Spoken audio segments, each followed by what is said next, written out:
ሰላም ጤናና ፍቅር በያላችሁበት ከናንተ ከውድ ቤተሰቦቼ ጋር ይሁን። እንደምን ቆያችሁኝ? ይህ ምሳሌ ታሪኮች ነው።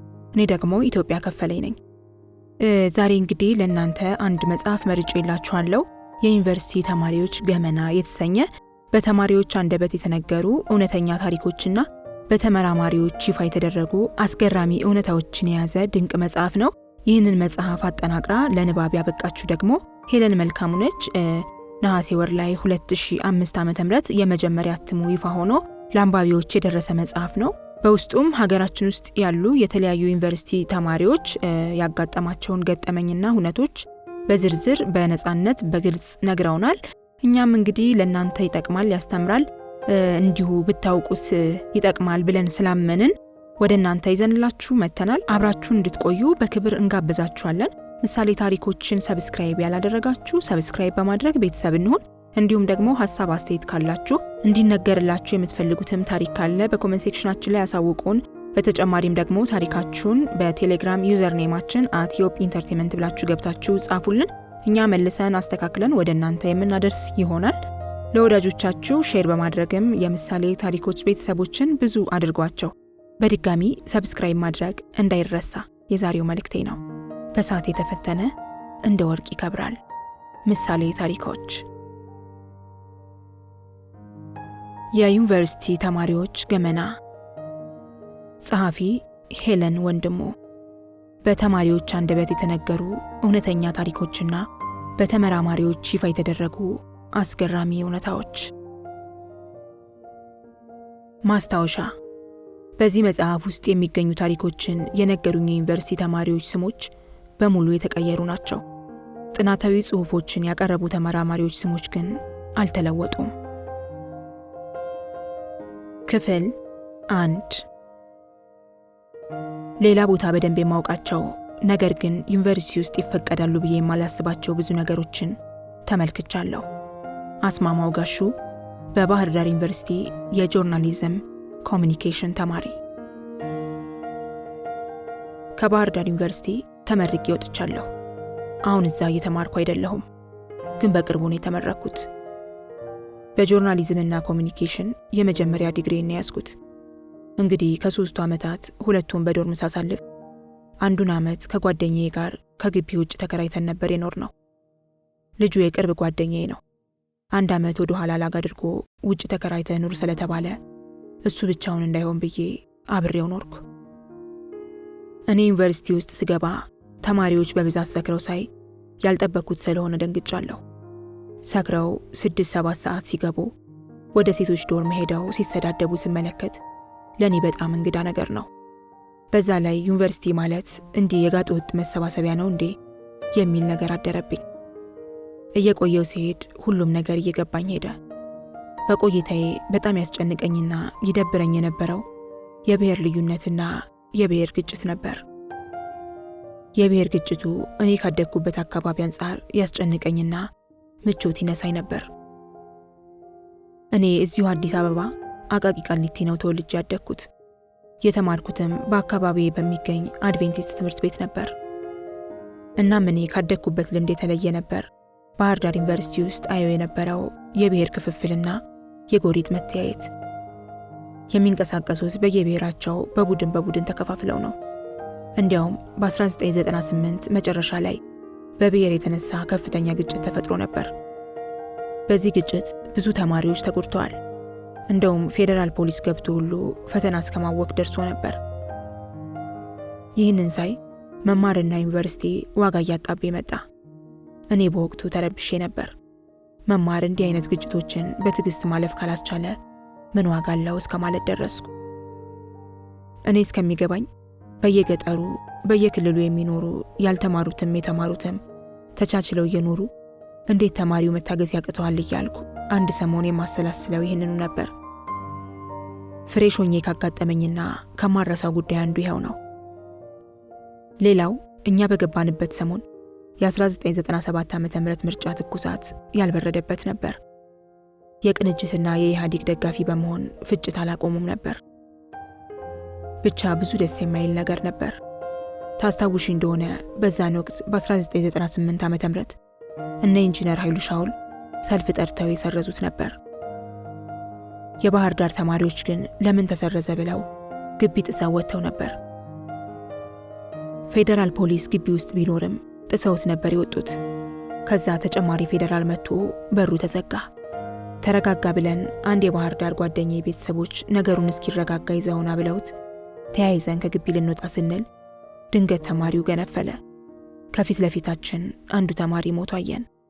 ብረት ይዞ ነበር። ከዚያ ላይ ተንሸራቶ ሲወድቅ በአይኔ በብረቱ አይቼዋለሁ። በጣም ነው ያዘንኩት። ይህን የማረሳው ነው። ተማሪው ሰክሮ 7 እና 8 ሰዓት ይገባል። እኔ እስከማውቀው ግቢ ውስጥ 24 ሰዓት እንቅስቃሴ አለ። እርግጥ በወረቀት ላይ የተቀመጡ ህጎች ተለጣጥፈዋል። ለምሳሌ ከምሽቱ 4 ሰዓት በኋላ ከግቢ መውጣትም መግባትም አይቻልም የሚል። ነገር ግን ከወረቀት ያለፈ ሚና የለውም። ግቢው ልቅ ነው። እኔ ቀደም ብዬ እንደጠቀስኩት አድቬንቲስት ትምህርት ቤት ከመማሬን ባሻገር የእምነቱም ተከታይ ነበርኩኝ። ያደግኩት በአድቬንቲስት እምነትና ስርዓት ውስጥ ነበር። እናም ጫት፣ ሲጋራና መጠጥ ባልጠቀምባቸውም በሩቁ እንደሚዘወተሩ አውቃለሁ። ጓደኞቼም እንደሚቅሙና እንደሚጠጡ አውቃለሁ። ለእኔ በጣም አዲስ የሆነብኝ ዩኒቨርሲቲን በሚያህል ዜጋ ይቀረጽበታል ብዬ በማስብበት ትልቅ ተቋም ውስጥ መፈጸሙ ነው ግርታውን የፈጠረብኝ።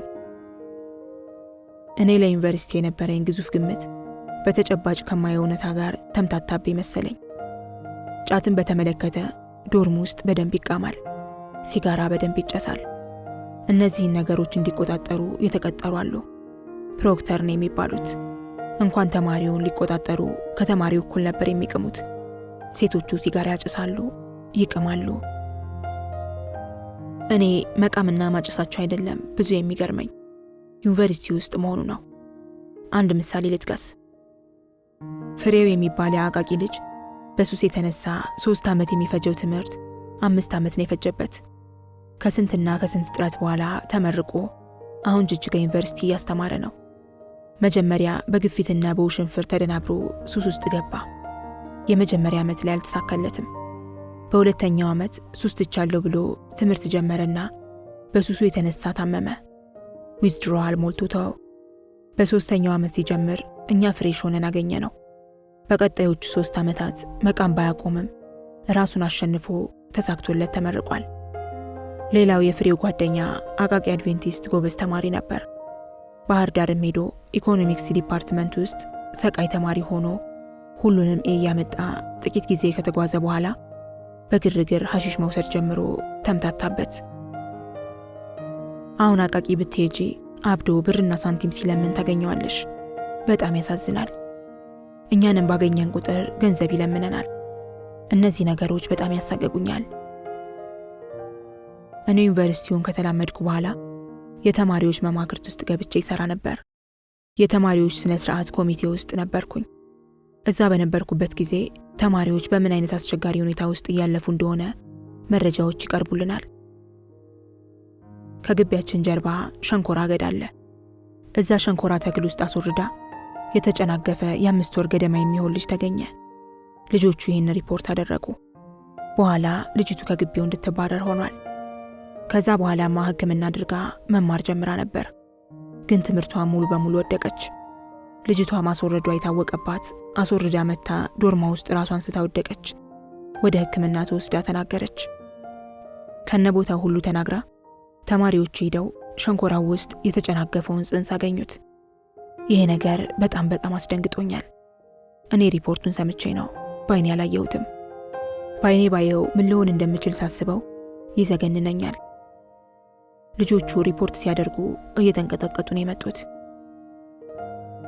በሌላ በኩል አሁን አንድ ታዋቂ ሚዲያ ውስጥ የምትሰራ ስሟን መጥቀስ አስፈላጊ አይደለም፣ በእርግዝና ምክንያት አቋርጣ 1 ዓመት ወደ ኋላ ቀርታ ነው ድጋሚ ገብታ የጨረሰችው። ይቺ ልጅ ገና ፍሬሽ ሆና እንደገባች ነው ለዚህ ችግር የተጋለጠችው። ወደ 6 ወር አካባቢ ሆዷ እየገፋና ተማሪዎች እያወቁባት ሲመጡ ዊዝድሮዋል ሞልታ ወጥታ ወልዳ በቀጣዩ ዓመት ትምህርቷን መጨረሷን አውቃለሁ። ይቺ ልጅ ከኛ ጋር የቀረበ ጓደኝነት ስለነበራት በግልጽ ነግራናለች። እንዴትና ከማን እንዳረገዘች ሁሉ አጫውታናለች። እኔ እስከማውቀው ድረስ ይቺ ልጅ ጎበዝ ተማሪ ነበረች። አንዷም እንደዚሁ አሁን እዚሁ አዲስ አበባ ታዋቂ የስፖርት ጋዜጠኛ ጋር ባህር ዳር ሲማሩ የፍቅር ግንኙነት ጀምራ ነበር። በዚህ ግንኙነት እርግዝና ተፈጠረ። እዛው ባህር ዳር ውስጥ ጋምቢ የሚባል የግል ሆስፒታል ውስጥ ጽንሱን ማቋረጧን አውቃለሁ። ይህ ሆስፒታል ተማሪ ደንበኞቹ እንደሚበዙ በስፋት ይወራል። የዚችን ልጅ ጉዳይ ያወቅኩት በወቅቱ ፍቅረኛዬ የእርሷ ጓደኛ ስለነበረችና ስለሚግባቡ ነው። ያረገዘችለት ጋዜጠኛ ሲኒየሯ ስለነበር ቀድሟት ተመርቆ አዲስ አበባ ስራ ያዘ። ከዛም ትምህርትሽን ስትጨርሺ አገባሻለሁ፣ የስራውን ጉዳይ በእኔ ላይ ጣይውና የመሳሰሉትን መደለያዎች እየተናገረ ለዚህ ችግር እንደዳረጋት በኋላም ትምህርቷን እየተወች አዲስ አበባ እሱ ዘንድ ትመላለስ እንደነበር ፍቅረኛዬ ያጫውታኛለች። ከዚያ በኋላ ግን እንኳን ሊጋቡ ምንም የተፈጠረ ነገር የለም። ፔዳ በአብዛኛው ጫካ ነው። ይህ ደግሞ ተማሪዎች ልቅ ወሲብ እንዲፈጽሙ አመቺ ሁኔታን ፈጥሯል። ወጣ ብሎ በምሽት በየጫካ የተዘዋወረ ሰው ተማሪውን ተቆላልፎ ነው የሚያገኘው። ግቢ ውስጥ 24 ሰዓት እንቅስቃሴ አለ። ቤተ መጻሕፍት የሚገባ አለ። ስፔስ የሚባል ነገር አለ። ብዙ ትዕይንቶች ይከናወናሉ። ጫካው አመቺ ነው።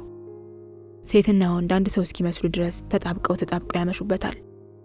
እግር ጥሎት ጠዋት በዛ አካባቢ ተንቀሳቀሰ ወሲብ የተፈጸመባቸውን ኮንዶሞች በስፋት ይመለከታል። ይሄ ግቢ ውስጥ እንደ ኖርማል ነገር ተቆጥሯል። ይህን የምልበት ምክንያት ዩኒቨርሲቲው ይህን ጉዳይ ስላወቀ በየጫካው ውስጥ ሳንቲም ሲጨመርበት ኮንዶም የሚተፋ ማሽን ተተክሏል። ቢያንስ ሂደቱን ማስቀረት ካልተቻለ በኮንዶም ይጠቀሙ በሚል ልክ እንደ ህዝብ ስልክ ማለት ነው። አሊያም የህፃናት መጫወቻዎች የሚያስፈልገውን ሳንቲም ስትከት የመጫወቾችን ካርድ ወይም ሳንቲም እንደሚተፋው። የኮንዶም ማሽን የፈጠረውና የሰራው የዚህ የግቢው ተማሪ የሆነ ልጅ መሆኑን ሰምቻለሁ። ይህ ጉዳይ በሰፊው ይከናወናል። መንግስት ለግቢ የቀጠራቸው የጥበቃ ሰራተኞች አሉ። ለይስሙላ የተቀመጡ ናቸው ለማለት እደፍራለሁ። በዚህ አጋጣሚ አንድ ነገር ልንገርሽ። ተማሪዎቹ ሴክስ ሲያደርጉ ዘበኛ ይይዛቸዋል። ሊያባረራቸው ሲል ከፈለክ አንተን ተደረባለችው ተብሎ ግቢ ውስጥ በሰፊው ሲሳቅ አስታውሳለሁ። ሌላው ደግሞ አንዱ ዘበኛ እንዲሁ ወሲብ እያደረጉ ይይዛቸዋል። ከዚያ ወንዱን ተማሪ ተንበርከክ ብሎ ወደ ኋላ ያስረውና ሴቷን ራሱ ዘበኛው ተገናኛት። ይህ ሪፖርት እኔ የኮሚቴ አባል በነበርኩበት ወቅት ሪፖርት ከተደረጉት አስገራሚና አሳፋሪ ነገሮች አንዱ ነው።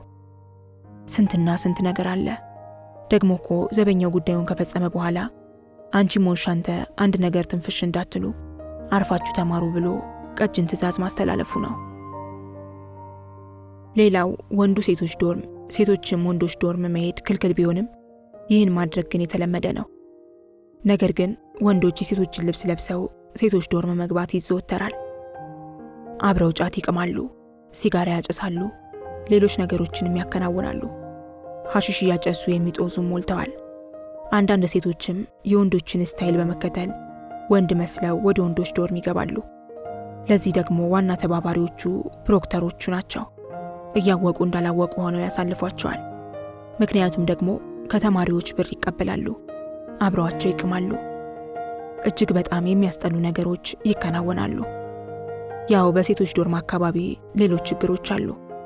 ገርል ፍሬንዴ ብዙ ነገሮችን ትነግሬ ነበር።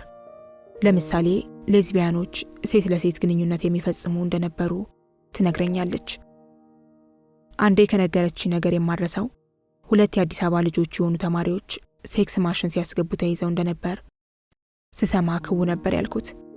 በሌላ በኩል ሻወር ቤት ውስጥ እርስ በርስ ሲሳሳሙና አጓጉል ነገር ሲደራረጉ ይታያሉ።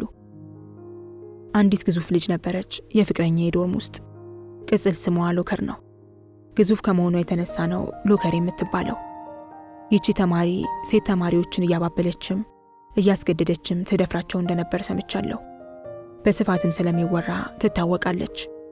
ብዙ ሴቶችን አበላሽታለች ነው የሚባለው። ነገር ግን በዚህ ኬዝ ከትምህርት ቤት የተባረረች ተማሪ የለችም ወይም አልሰማሁም። በአጠቃላይ የግቢ ቁጥጥር እጅግ የላላ በመሆኑ እነዚህ ነገሮች ሊከሰቱ ችለዋል። ቀደም ብዬ በርካታ ልጆች በሐሺሽ እንደሚጦዙ ነግሬሻለሁ። ከዩኒቨርሲቲው ግቢ ወጥተሽ 5 ኪሎ ሜትር እንደሄድሽ ዙሪያውን ሺሻ ቤት፣ ሐሺሽ መነገጃና ጫት ቤት ብቻ ነው የሞላው። ንግድ ቤቶቹ ተማሪዎችን ታሳቢ ያደረጉ ናቸው ማለት ይቻላል። 5 ሜትር ማለት እኮ እዛው ካምፓሱ በር ላይ ነው። ተማሪዎች እዛው ጦዛው እዛው ይገባሉ።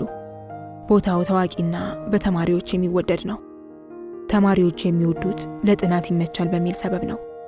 ነገር ግን ጉዳዩ ከሚሉት የተለየ ነው። ያቻ ግፊት እኔንም አጋጥሞኛል። አዲስ አበባ ተወልጄ እንደማደጌ አብዛኞቹን ነገሮች እቃወማቸዋለሁ። እኔ በአድቬንቲስት እምነት ውስጥ ባድግም በአካባቢ የሚደረጉ ነገሮችን እየተመለከትኩ ያደግኩኝ ነኝ። ግን መጀመሪያ ላይ እንዳልኩት ዩኒቨርሲቲ ውስጥ በግልጽ እየታየ ችላ መባሉ፣ ያው መፈቀዱን በለው እሱ ነው ተአምር የሆነብኝ። ነገር ግን እንደገባው ተዋክቤ ነው መቃም የጀመርኩት። ሲጋራም ለሙድ ብዬ ማጨስ ጀምሬ ነበር። ግን አሁን ሁሉንም አልሞክራቸውም። እንዴት አቆምክ የሚለው ጥያቄ መከተሉ አይቀርም መቼም። የአድቬንቲስት እምነት ተከታይ እንደነበርኩ ገልጫለሁ። ከዚያም ወደ ኦርቶዶክስ እምነቴን ከቀየርኩ በኋላ የሰንበት ትምህርት ቤት ተማሪ ነበርኩኝ። ገና ባህር ዳር ከመሄዴም በፊት ከሃይማኖት ጋር የተያያዙ ኮርሶችን በዲፕሎማ ደረጃ ውስጥ ስለነበር ጥሩ ነገሮች በውስጤ ነበሩ። እነዛን ጥሩ መንፈሳዊ ባህሪዎች የማጠናከርና የማስቀጠል ሐሳብ ነበረኝ። ዩኒቨርሲቲ ስገባ ግርግሩ ሁሉ ያሰክራል። ለ5 እና ለ6 ወር እጅግ በጣም በሚባል ደረጃ ተበላሽቼ ነበር። ሁሉም ነገር ግራ ያጋባል። እንደዛም ሆኖ ፈር አልለቀኩም። ቤተ ክርስቲያን ሄድ ነበር። ቤተ ክርስቲያን ሲሄድ እንደገና ስቅምና ሳጨስ በመሃል በሰቀቀን ብዛት ሰውነቴ ድቅቅ ብሎ ከሳ። እኔ ኃጢአት እየሰራው እንደሆነ በአንድ በኩል አምናለሁ። በሌላ በኩል ደግሞ መቃም ምንም አይደለም፣ ቸርች የሚሄዱት ሰዎች ሲቅሙ እያየሁ አይደል እንዴ እያልኩኝ ከራሴ ሙግት ገጥማለሁ። ለዚህ ነው ሰውነቴ በመሳቀቅ የከሳው። በኋላ ግን እዚያው ግቢ ውስጥ ከኔ ጋር ጆርናሊዝም የሚማር ዲያቆን ጓደኛ ነበረኝ። ስሙን መጥቀስ አልፈለኩም። አሁን ኦሮሚያ ቲቪ ላይ እየሰራ ይገኛል። ይህ ልጅ በምክርና የምሟገትበትን አንዱንና መጥፎን ሐሳብ እንድጥል አድርጎ ወደ ትክክለኛው መስመር ይመልሶኛል። በዚህ አጋጣሚ ላመሰግነው እወዳለሁ። እኔም ባለኝ አጋጣሚ መንፈሳዊ ኮርሶችን ቀጠልኩኝ። እውነቱንም ተረዳው። ትምህርቴንም በውጤት ማጠናቀቅ ችያለሁ። ይህ ነው እንግዲህ ተሞክሮዬ።